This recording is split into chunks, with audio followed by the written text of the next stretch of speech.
these things that can come out of the blue. And at the end of the day, I actually sleep better with this than I ever did before, because I view my role as that of an educator first for management. All right? I'm there to help them make well-informed decisions. That is my first and most important job. And I feel far more confident in my ability to do that today than I ever was able to before.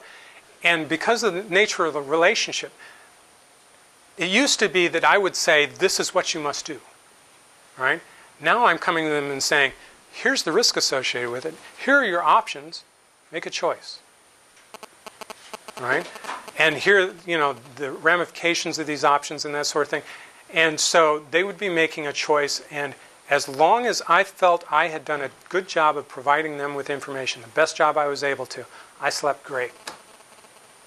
And could organizations, being what they are, had the black swan event occurred, they might very well have pointed their bony finger at me and said, be gone. If that's how they operate as a business, then probably best that I go anyway. But that's how many organizations. That's how they work. And I felt more ethical in this approach than just being a lemming and saying, no, protect against any eventuality. Must spend money. I don't feel like I'm doing my job. I'm not helping the organization be effective, because the other side, the flip side to risk, is opportunity. And money and resources spent on managing risk is money and resources not available to making money for the organization. Or if you're, say, the government, to, providing additional benefits or protecting the country better or whatever the case may be. So, I feel like this approach is the only truly defensible approach to the bigger issue of, making the best use of the resources that are available. And is it precise? Is it flawless? Oh, heavens no.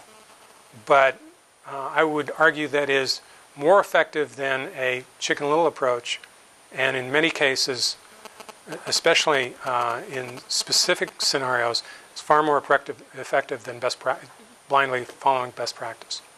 But that's a great question. Yes? Have you ever felt like when you're going before management to tell them what you really believe that they should do, that you're kind of sticking your neck out there? Oh, yeah. Don't become a CISO if you've got thin skin and no tolerance for risk. Because your neck is constantly on the line, to your point also. But there are lots of, taking this before management, you're always being assessed, as a management or leader within the company. The executives are always kind of checking you out, and so you got a clue, these sorts of things. Did he lead me astray last time, or that sort of thing. So, you're always dealing with personal risk, and you have to be comfortable with that, or you probably want to be in a different line of work. Some people would say that it is safer to just follow the party line and, best practice.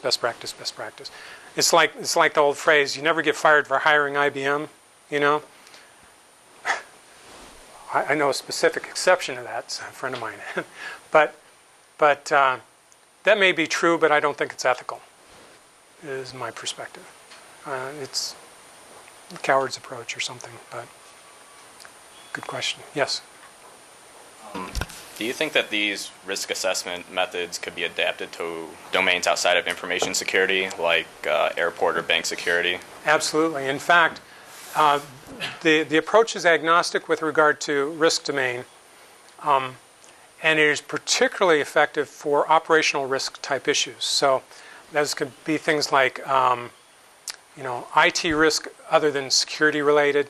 They can be things like legal risk issues. In one place I worked, we used this method to analyze legal risk issues outside of IT or security, and it worked very well. Management was thrilled with it. We've had some experience in leveraging it to help companies do enterprise risk management. Now, you may not be familiar with enterprise risk management, but it's this concept where you've got all these different risk silos in an organization, insurance and investment market and security and all these different things. And management has decided they want a single view of all the risk. They want a dashboard view of risk from all these domains.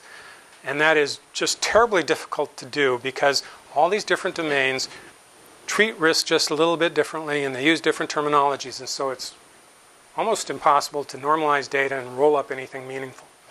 But what this can serve as, and what we're exploring with enterprise risk management organizations, is using this as a normalizing layer between these, the data sources from these different risk management silos, and allowing us to normalize the data and then roll it up. So, bottom line, yeah, it's broadly applicable, and seems to have a lot of promise in that regard. Yes, sir.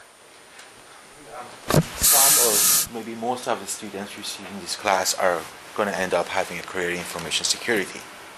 Considering your experience, how do you advise our students to deal with this dilemma? If nothing happens, it means the CISO doesn't have a job. If something bad happens, the CISO is in trouble. Yeah. How they're supposed to deal with this thing? So the question, and I'm not sure, was the mic on, do you know, for that? Yeah. Okay. So, how do you deal with that aspect of it? If nothing bad goes on, they spent too much, and were you really necessary in the first place? And if something bad happens, then where were you anyway, and why have I paid you anything, right? Again, that kind of comes with the territory. And so you have to, the practical reality is some organizations, the cultures in some organizations are going to look for a scapegoat. And they aren't going to think deeply enough about your value proposition to recognize what you bring to the table even when something bad doesn't happen. But a couple of things. First of all, something bad always will happen. You will have incidents to deal with, guaranteed. All right? Most of them, hopefully, will be smaller. All right? Some of them will not be. All right? But there will be incidents, and you will have an opportunity to do a couple of things when those incidents occur. You'll have an opportunity to manage them, right, and manage the impact they have, and that's a great place to fall flat on your face or to excel. Okay? Secondly, if all you're doing is following a checklist of best practices, then it is a very fair question. Why am I paying you anything? A grade school graduate can follow a checklist. It doesn't take an MBA to follow a checklist. All right?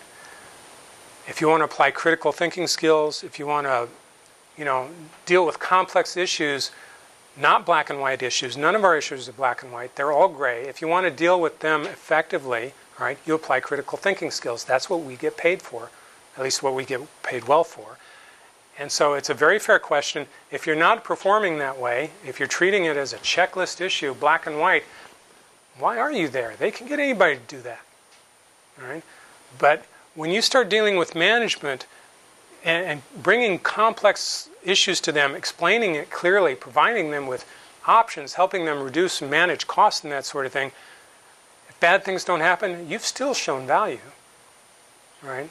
And so you've put yourself in a better position there. Mm-hmm.